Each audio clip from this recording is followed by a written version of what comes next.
Assalamu alaikum, dear students. Welcome to the class of business law. Dear students, today is our 10th lecture. Today we will discuss the agency contract.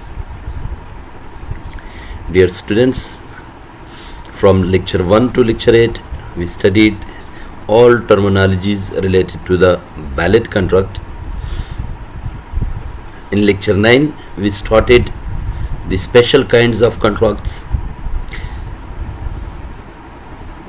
The first topic in special kinds of contract was indemnity and guarantee. Today is second topic of special type of contracts, that is agency contract. So agency contract is also a special type of contract. So let me start with the lecture objectives. That today's lecture we will discuss that what is agency, difference between agent and an independent contractor, which means servant, creation of agency, that how the agency is created, the agency classifications, means what are the kinds of agent, duties of an agent and rights of an agent. So all these topics will be discussed in today's lecture. So let me start with the very first topic, that is agent. That what is agent? It, according to the section 1 of 82 of the special kinds of contracts, defines an agent as a person employed to do any act for another. So it means that it's a third party. Is a third party. Agent is a third party who works for another, who represents another in dealings with third person. The person for whom such act is done or who is represented is called the principal. The person who represent him instead of him, the person is called principal. The relationship between the agent and the principal is called agency. So agent is a person who works instead of another person. The person who authorizes him, the person who represent him, that person is called principal. And the contract and the relationship between the agent and principal is called agency. So what is agency? Agency is the relationship between the agent and the principal. So this is called agency. And what is agent? Who is agent? Is a person who works for another, who represents another, who deals different transactions for the instead of another. So that is called agent. Principle of agency. Agency has two important principles.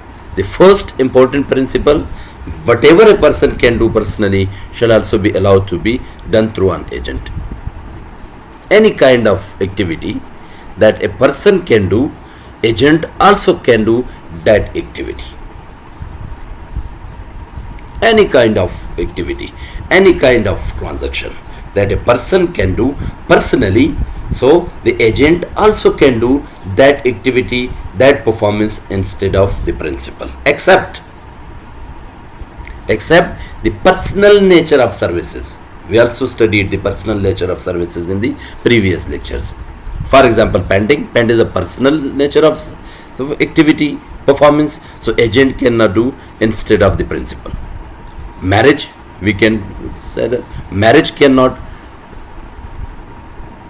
agent cannot marriage instead of his agent, his principal.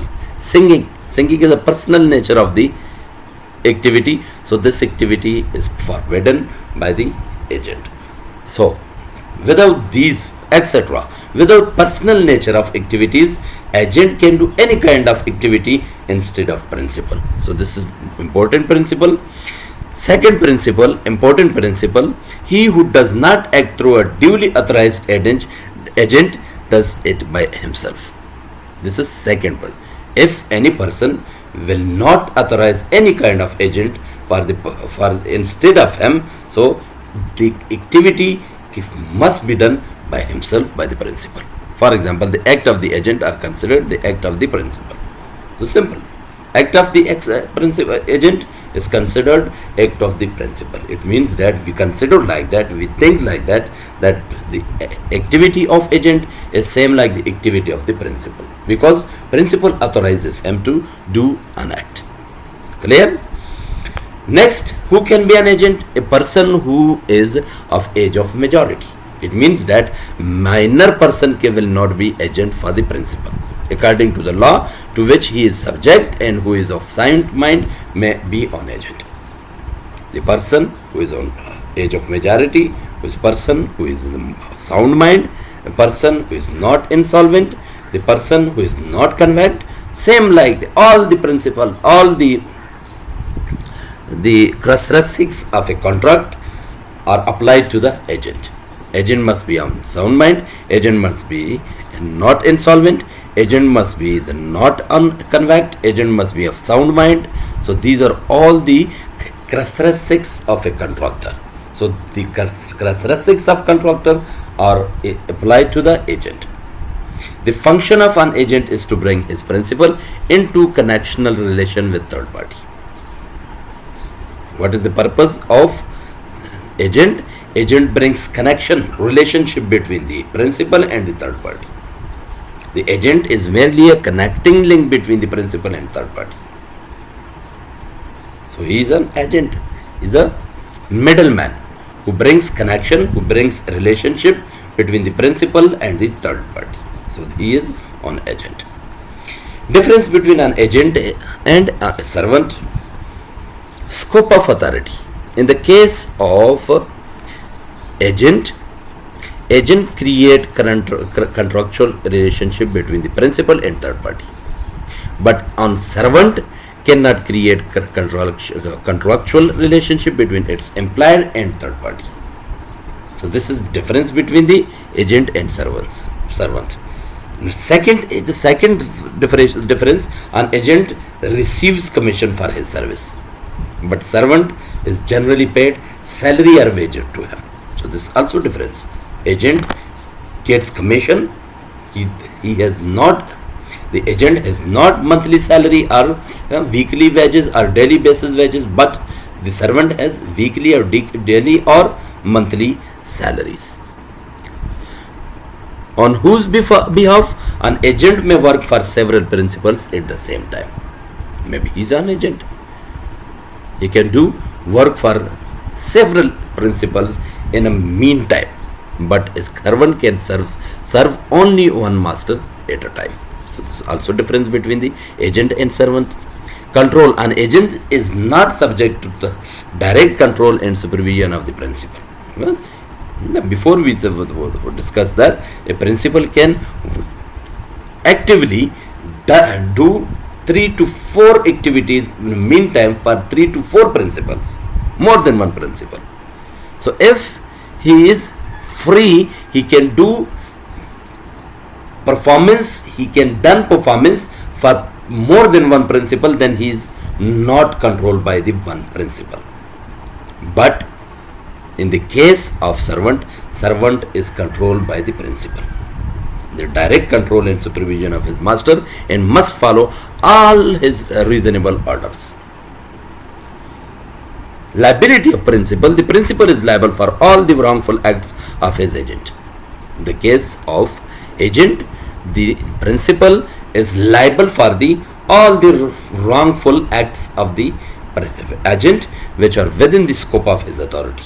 But in the case of servant, the master of servant is not liable for the wrongful acts of his agent if done in the course of servant's employment. So these are the differences between an agent and a servant. Next, creation of agency. How the agency is created. So agency is created by express authority, expressly authorize principal agent to the third party. By implied authority, by imply the principal authorizes an agent to the third party. by ratification, by notice. Also, agent principal authorizes a agent for the third person or third party. By stopels, also a principal can authorize an agent for the third party. By holding out, by necessity. So let's discuss one by one. Agency classification. The first class of the agency or the formation of agency is express agency. Section 1 of 86 of special contracts explains that a person may be appointed agent either by word of mouth or by writing. So no particular form is required for appointing an agent. So it's an express agency. By express agency, the principal authorizes, appoints an agent by express, by mouth or by writing. By implied agency, section 187 explains that an agency which arises from the conduct, situation or relationship of the parties. So it's an implied. By the implication, the principal can also authorizes an agent for the third party. Agency by holding out. The part of the law of the stopel, some affirmative conduct by the principal is necessary in creation of agency by holding out. What does it mean? Example, you can see example. A child purchases goods from a shop and desires the shopkeeper to collect payment from his parents later. The parent, though not bound to pay, make the payments.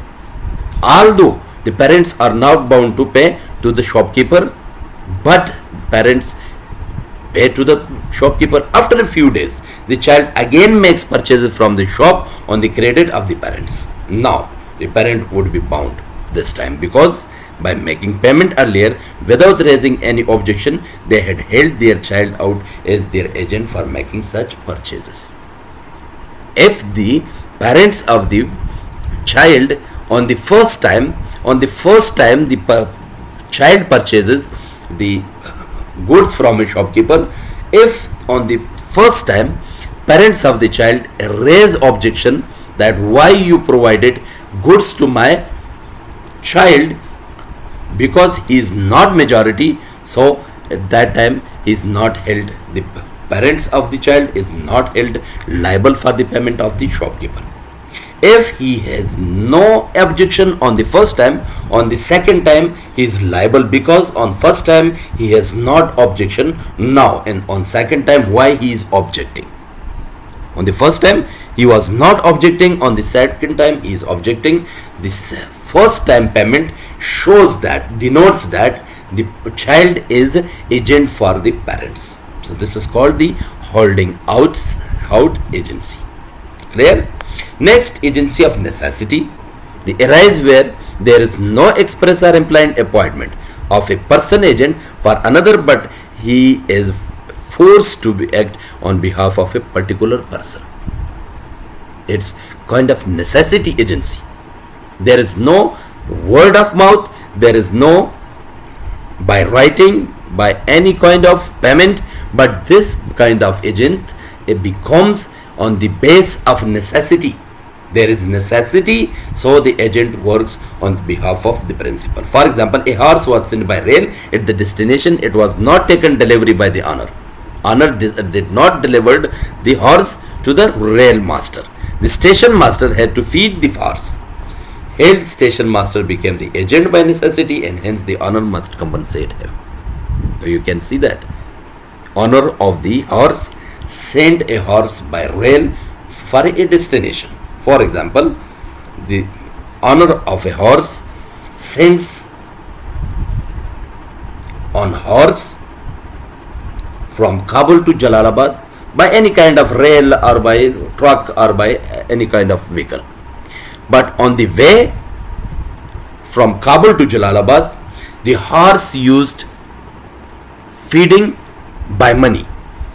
So this is necessity. If the driver, if the station master or railway master does not feed the horse, may be possible horse will die because not reaching food to the horse. So it's necessity. It's necessity that driver or station master or rail master has necessity to feed the horse for the purpose of reaching alive. So this is a necessity agent. So the principal is bound, the owner of the horse is bound to pay for the food which the agent has provided to the horse. So this is called agency of necessity. Agency by ratification. Section 197, where an agent does not act for his principal but without knowledge or authority, where he exceeds the given authority. The principal is not held bound by the transaction. It's called ratification. Agent does not act for his principal but without knowledge.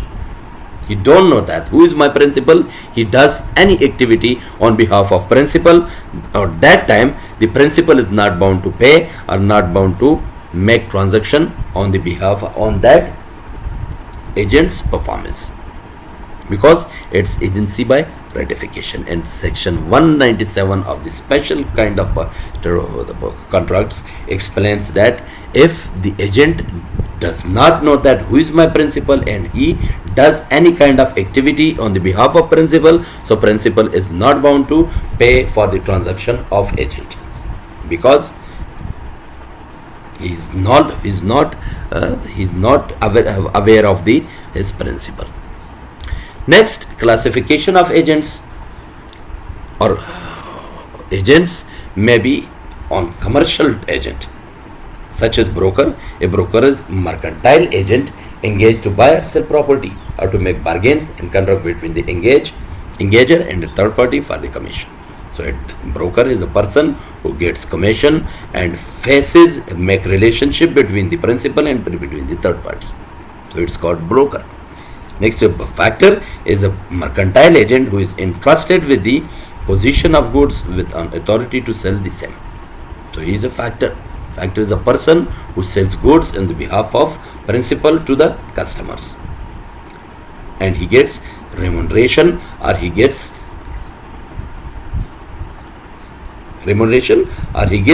commission from the principal. Commission agent. A commission agent is an agent who is employed to buy or sell goods or transact businesses. So again, in this type of agent also get commission from the principal. Del creditor agent is one who in consideration of an extra remuneration. He always consider extra remuneration. When an agent consider extra remuneration, this kind of agent is called del creditor. Del creditor. Commission guarantees the performance of the contract by the other party. So either he gets commission, either he gets guarantee. So these kinds of remunerations are called del creditor. Next, auctioneer. Auctioneer is also an agent appointed to sell goods by auction. You better know about the auction. Boli. Auction is called boli. So auctioneer is also boli maker, is also on auction on agent for behalf of the principal. You can see the seller of the good or the seller of the property is authorizes an agent to make an auction for the property, and purchasers are another person. So agent on this time works or perform on behalf of principal or behalf of owner of the property. Next is banker. Simply we know about the banker. Banker is a person who is an agent between the fund provider and the fund user. Fund provider and fund user. So bank collects money from those who have extra of money, surplus of money, and provide to them who has need of money. So bank becomes an agent. So banker, though the relationship between banker and customer is ordinarily that of debtor or creditor. He acts as an agent when he buys or sells securities on his behalf. Clear? On the case of selling of securities and purchasing of securities, on that time the bank also becomes an agent. Bank purchases all the securities from any organization and sells them to the individual investors. So you can see again the bank became an agent. So bank is agent between the fund provider and fund users. Indenter is commission agent who for a commission purchase or sale or on behalf of his principal, a merchant in a foreign country. When you go to the China, so in China there is a person who works for the person who purchases goods in China. So he is an agent and he gets commission from the purchaser. Clear? Next, rights of an agent. What are the rights of an agent? Right of remuneration. So agent must be remunerated, entitled to his agreed commission or remuneration, and if there is no agreement to reasonable remuneration, so he will get the commission from the principal. So you can find out about the Sheikh Farid Bakhsh versus Hasgolal Singh. 1937, there was a case between these two. So you can see in Google. You can find out Google, that is right to remuneration case. However, an agent who is guilty of misconduct in the business of agency is not entitled to any remuneration in respect of that party of the business which he has misconducted. If the agent has misconducted, for the purpose of this misconduct, the agent is not remunerated because he has done a misconduct activity on the behalf of principal. Section 220 explains the misconduct of the agent. Rights of retainer. Retainer means getting back. This is also known as agent's right of retainer. It can only be claimed on money received by him in the business of the agency. If agent collected or received any kind of money on the behalf of business of principal, so principal has right to retain this money from the agent. He cannot therefore retain sums received by him in one business for his commission or remuneration in other business on behalf of the same principal. So same principal cannot retain or cannot claim money if the agent has collected or received from another business. So from another business is something else. If the agent gets or received money on the behalf of same principal, so this money is claimed by the principal. If the agent will get any kind of money, received any kind of money from another business, so the principal is not liable to, cannot claim for those kind of money or those kind of payments. Next, rights of lien. In the absence of any conduct to the contrary, an agent is entitled to retain goods, papers and other property, whether movable or immovable, of the principal received by him until the amount due to himself for commission. So this is a right of lien, right of security, a right of collateral. So agent, on the time of making contract between the principal and agent, so agent liens, collateralize or secures his commission with the property of principal. So, and when agent completes the activity on the behalf of principal and principal will not pay commission to the agent, so agent has claimed on assets of the collateralized or secured of the principal until the amount has been due. When the principal pays the commission to the agent, then agent will be free from the claiming of the asset or security which has been provided by the principal. Right of stoppage in transit. The right of stoppage in transit has following two cases: where he has purchased goods with his own funds or by incurring personal liability, like an unpaid seller. He enjoys the right of stopping the goods in transit if in the meantime the principal has become insolvent. If the agent purchased goods on the behalf of principal by his own expenses, on money, so if the principal has become insolvent and he cannot pay the prices of purchased goods by the agent, so agent has right to stop this transition of the goods from one place to another place.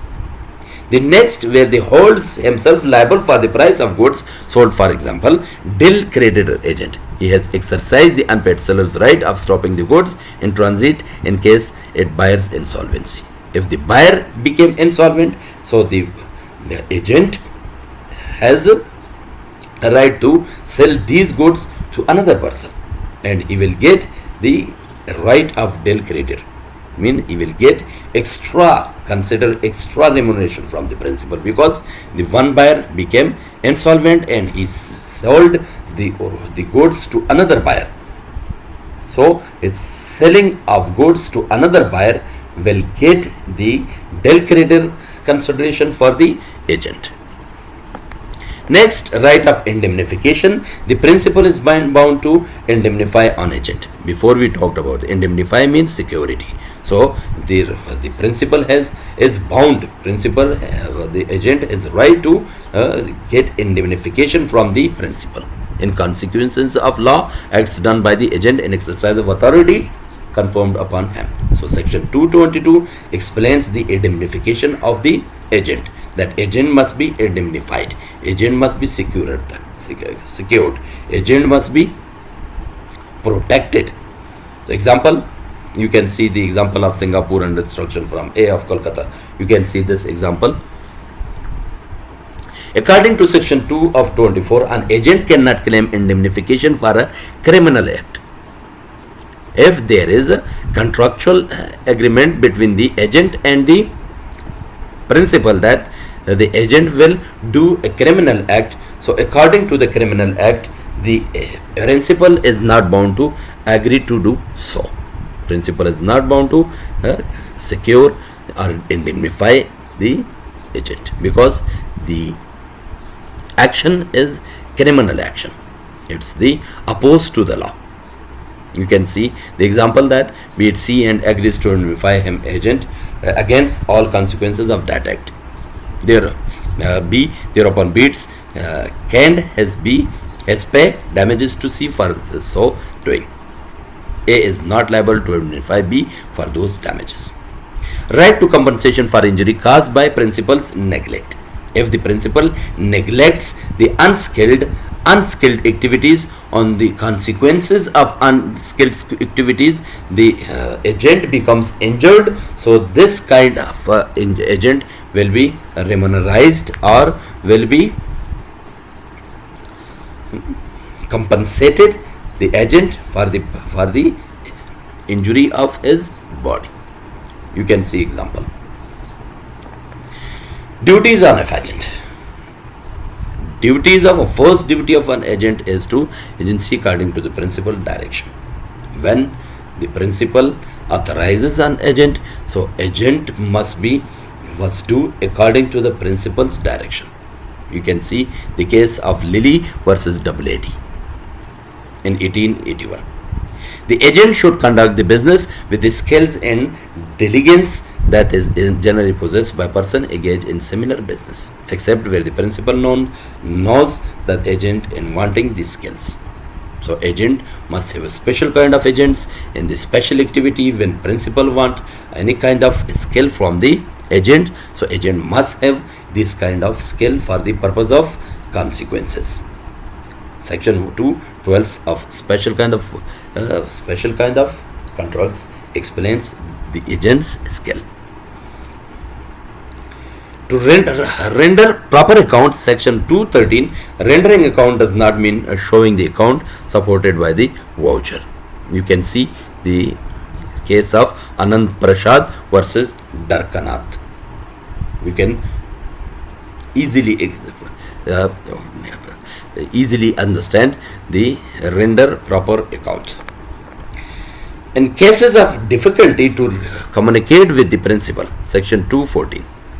If there is difficulty to communicate with the principal, so the principal is bound to pay for the communication skills of the agent, not to make any secret profits. It's also the duty of the agent that the agent must not have any secret profit from the contractual obligations or from the contractual relationship between the principal and agent, not to deal on his own account. On account mean he cannot do any activity without the permission of his principal. agent not entitled to remuneration for business misconduct. If agent is doing misconduct in the business, so the agent is entitled to remuneration for the business. Clear? Thank you so much. This was your today's lecture. I hope you got plenty of knowledge regarding agency. It was very easy topic. In the whole course of the business law, the agency is very easy topic. So I hope you got and you understand, you understood the all the terminologies and concepts relating to the agency. Thank you so much. Thank you very much. Have a nice time.